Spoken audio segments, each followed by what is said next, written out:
नमस्ते दोस्तों। आज सुनिए विशंभर नाथ शर्मा कौशिक जी की रचना रक्षाबंधन। माँ, मैं भी राखी बांधूंगी। श्रावण की धूमधाम है। नगरवासी स्त्री पुरुष बड़े आनंद और उत्साह से श्रावणी का उत्सव मना रहे हैं। बहनें भाइयों के और ब्राह्मण अपने यजमानों के राखियां बांध बांध कर चांदी कर रहे हैं।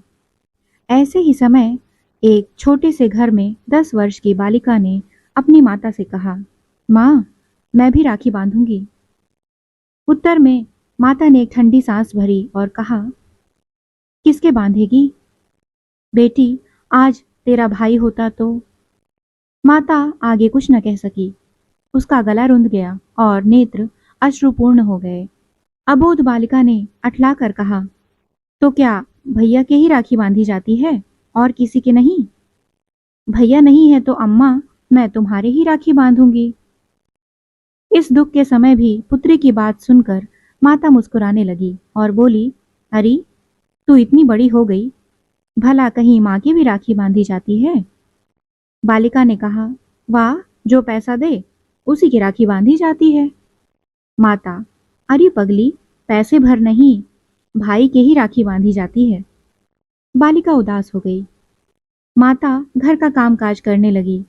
घर का काम शेष करके उसने पुत्री से कहा, आ, तुझे नहला दूं। बालिका मुख गंभीर करके बोली, मैं नहीं नहाऊंगी। माता, क्यों? नहावेगी क्यों नहीं? बालिका, मुझे क्या किसी को राखी बांधनी है? माता, अरे, राखी नहीं बांधनी है तो क्या नहावेगी नहीं? आज त्योहार का दिन है, चल उठ नहा। बालिका, राखी नहीं बांधूंगी तो त्योहार काहे का? माता कुछ कटु होकर, अरे, कुछ सिड़न हो गई है। राखी राखी रट रही है, बड़ी राखी बांधने वाली है। ऐसी ही होती तो आज यह दिन देखना पड़ता। पैदा होते ही बाप को खा बैठी, 2.5 बरस होते होते भाई का घर छुड़ा दिया। तेरे ही कर्मों से सब नाश हो गया है। बालिका बड़ी अप्रतिभ हुई और आंखों में आंसू भरे हुए चुपचाप नहाने को उठ खड़ी हुई। 1 घंटा पश्चात हम उस बालिका को उसके घर के द्वार पर खड़े देखते हैं। इस समय भी उसके सुंदर मुख पर उदासी विद्यमान है। अब भी उसके बड़े बड़े नेत्रों में पानी छलछला रहा है। परंतु बालिका इस समय द्वार पर क्यों?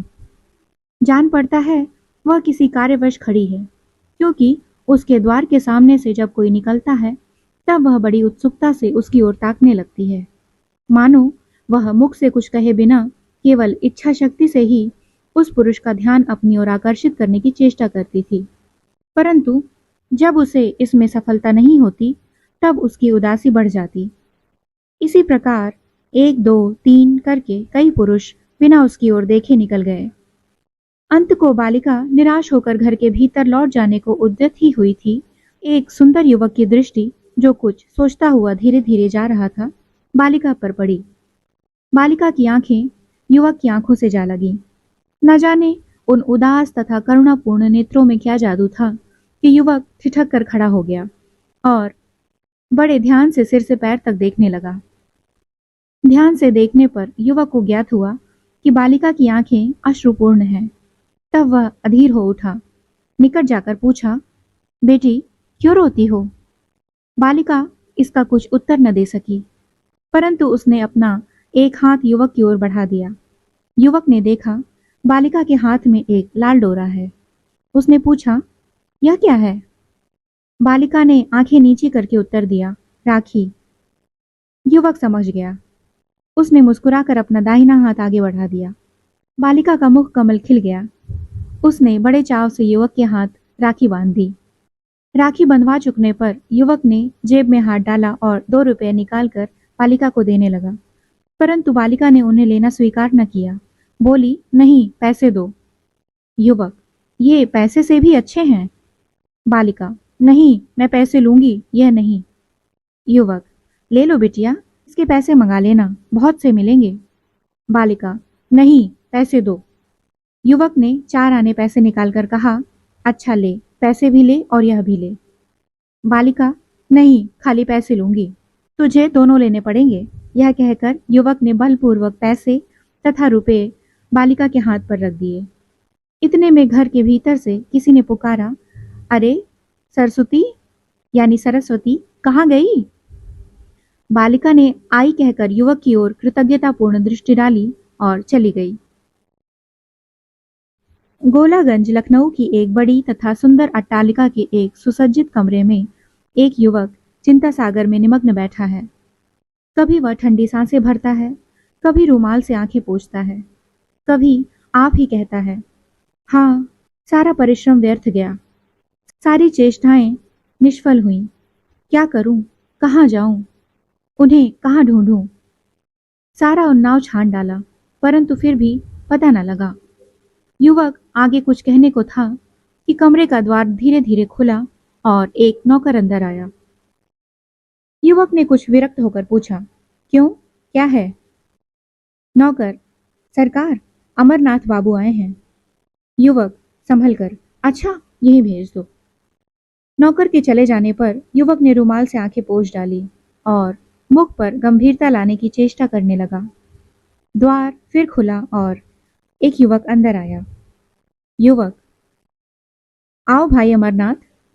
अमरनाथ, कहो घनश्याम, आज अकेले कैसे बैठे हो? कानपुर से कब लौटे?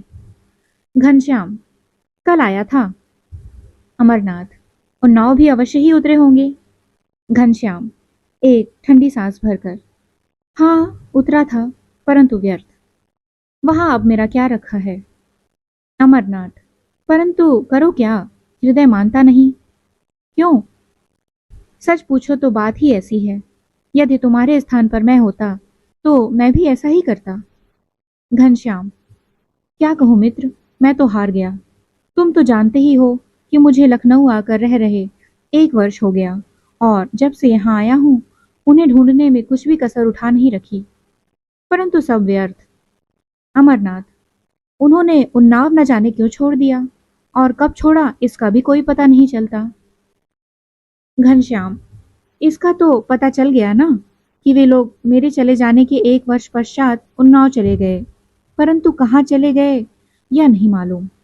अमरनाथ, यह किससे मालूम हुआ? घनश्याम, उसी मकान वाले से जिसके मकान में हम लोग रहते थे। अमरनाथ, हाँ, शोक। घनश्याम, कुछ नहीं, सब मेरे कर्मों का फल है। यदि मैं उन्हें छोड़कर न जाता, यदि गया था तो उनकी खोज खबर लेता रहता, परंतु मैं तो दक्षिण जाकर रुपया कमाने में इतना व्यस्त रहा कि कभी याद ही ना आई, और जो आई भी तो क्षण मात्र के लिए।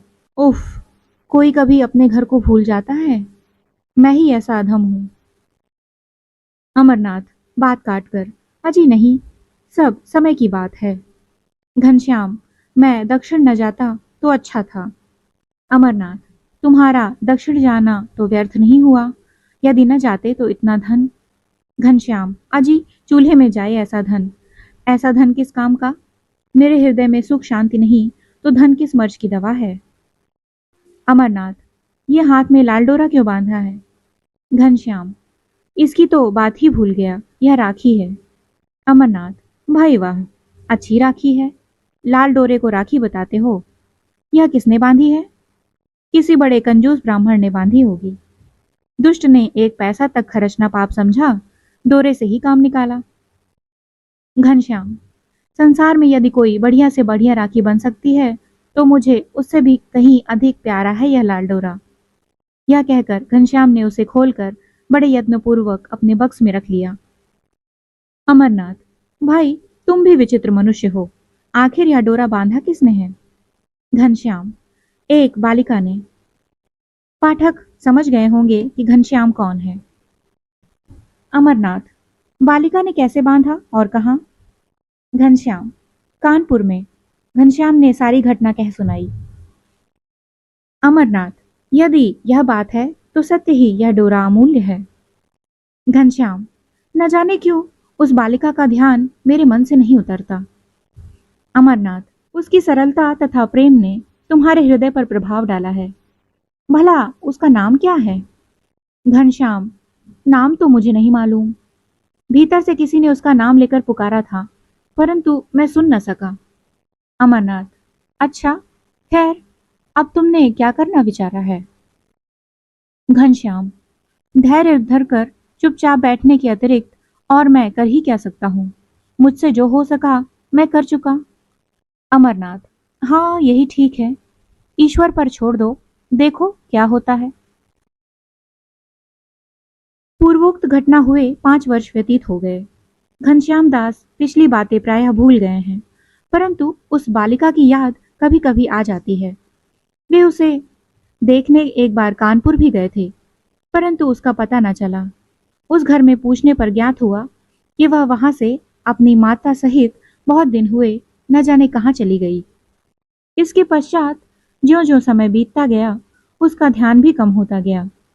पर अब भी जब वे अपना बक्स खोलते हैं, तब कोई वस्तु देखकर चौंक पड़ते हैं और साथ ही कोई पुराना दृश्य भी आंखों के सामने आ जाता है।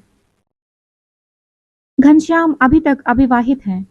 पहले तो उन्होंने निश्चय कर लिया था कि विवाह करेंगे ही नहीं, पर मित्रों के कहने पर और स्वयं अपने अनुभव ने उनका विचार बदल दिया। अब वे विवाह करने पर तैयार हैं, परंतु अभी तक कोई कन्या उनकी रुचि के अनुसार नहीं मिली।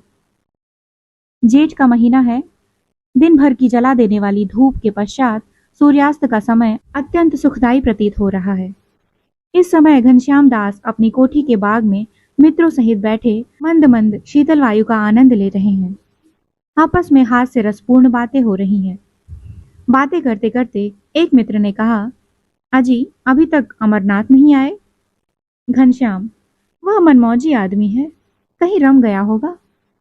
दूसरा, नहीं रम नहीं, आजकल वह तुम्हारे लिए दुल्हन ढूंढने की चिंता में रहता है। घनश्याम, बड़े दिल लगी बाज हो। दूसरा, नहीं दिल लगी की बात नहीं है। तीसरा, हाँ परसों मुझसे भी वह कहता था कि घनश्याम का विवाह हो जाए तो मुझे चैन पड़े। ये बातें हो ही रही थी कि अमरनाथ लपकते हुए आ पहुंचे। घनश्याम, आओ यार, बड़ी उम्र, अभी तुम्हारी ही याद हो रही थी। अमरनाथ, इस समय बोलिए नहीं, नहीं तो एक आध को मार बैठूंगा। दूसरा, जान पड़ता है कहीं से पिट कर आए हो। अमरनाथ, तू फिर बोला, क्यों? दूसरा, क्यों बोलना, किसी के हाथ बेच खाया है। अमरनाथ, अच्छा दिल लगी छोड़ो, एक आवश्यक बात है। सब उत्सुक होकर बोले, कहो कहो, बात क्या है। अमरनाथ, घनश्याम से तुम्हारे लिए दुल्हन ढूंढ ली है। सब एक स्वर से, फिर क्या तुम्हारी चांदी है। अमरनाथ, फिर वही दिल लगी, यार तुम लोग अजीब आदमी हो।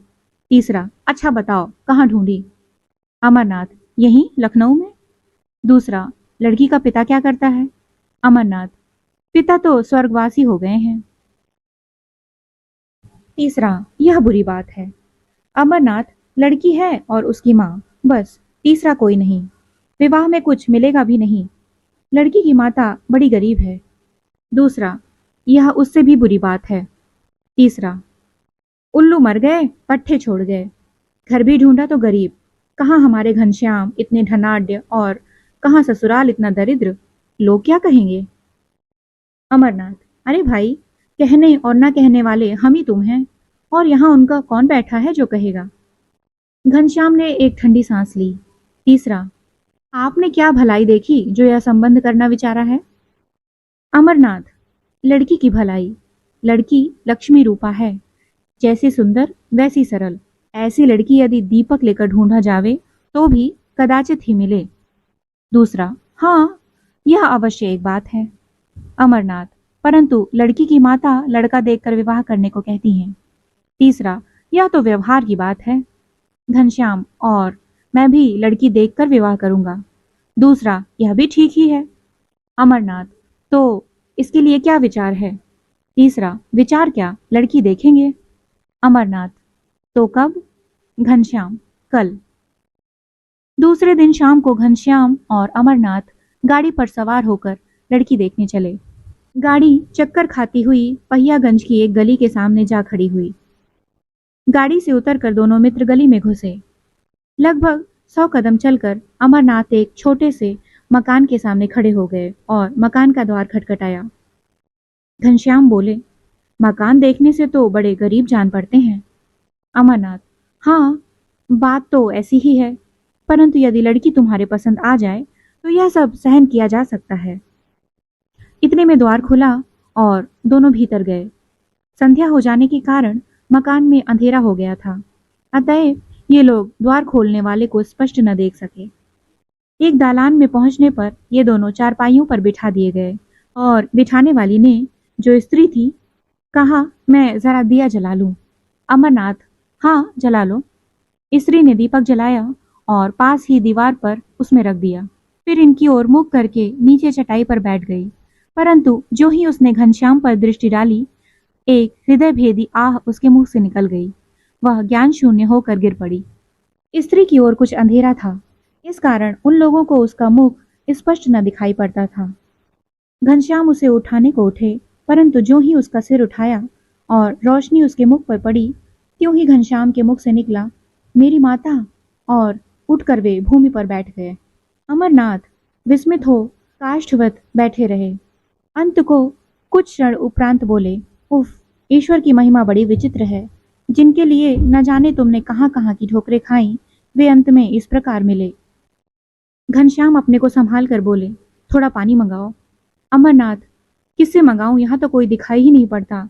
परंतु हाँ, वह लड़की तुम्हारी, कहते अमरनाथ रुक गए। फिर उन्होंने पुकारा, बेटिया थोड़ा पानी दे जाओ, परंतु कोई उत्तर न मिला। अमरनाथ ने फिर पुकारा, बेटी तुम्हारी माँ अचेत हो गई हैं, थोड़ा पानी दे जाओ। इस अचेत शब्द में न जाने क्या बात थी कि तुरंत ही घर के दूसरी ओर बर्तन खड़कने का शब्द हुआ। तत्पश्चात एक पूर्ण वयस्का लड़की लोटा लिए आई। लड़की मुंह कुछ ढके हुए थी। अमरनाथ ने पानी लेकर घनश्याम की माता की आंखें और मुख धो दिया। थोड़ी देर में उसे होश आया। उसने आंखें खोलते ही फिर घनश्याम को देखा। तब वह शीघ्रता से उठ गई और बोली, मैं क्या स्वप्न देख रही हूँ? घनश्याम, क्या तू मेरा खोया हुआ घनश्याम है या कोई और? माता ने पुत्र को छाती से लगा लिया और अश्रु बिंदु विसर्जन किए, परंतु वे बिंदु सुख के थे अथवा दुख के, कौन कहे। लड़की ने यह सब देखकर अपना मुंह खोल दिया और भैया भैया कहती हुई घनश्याम से लिपट गई। घनश्याम ने देखा, लड़की कोई और नहीं, वही बालिका है जिसने 5 वर्ष पूर्व उसके राखी बांधी थी और जिसकी याद प्रायः उन्हें आया करती थी। श्रावण का महीना है और श्रावणी का महोत्सव। घनश्याम दास की कोठी खूब सजाई गई है। घनश्याम अपने कमरे में बैठे एक पुस्तक पढ़ रहे हैं। इतने में एक दासी ने आकर कहा, बाबू भीतर चलो। घनश्याम भीतर गए। माता ने उन्हें एक आसन पर बिठाया और उनकी भगिनी सरस्वती ने उनके तिलक लगाकर राखी बांधी। घनश्याम ने 2 अशर्फियां उनके हाथ पर धर दी और मुस्कुराकर बोले, क्या पैसे भी देने होंगे? सरस्वती ने हंसकर कहा, नहीं भैया, ये अशर्फियां पैसों से अच्छी हैं, इनसे बहुत से पैसे आवेंगे। अभी आप सुन रहे थे विश्वंभर नाथ शर्मा कौशिक की लिखी हुई कहानी रक्षाबंधन।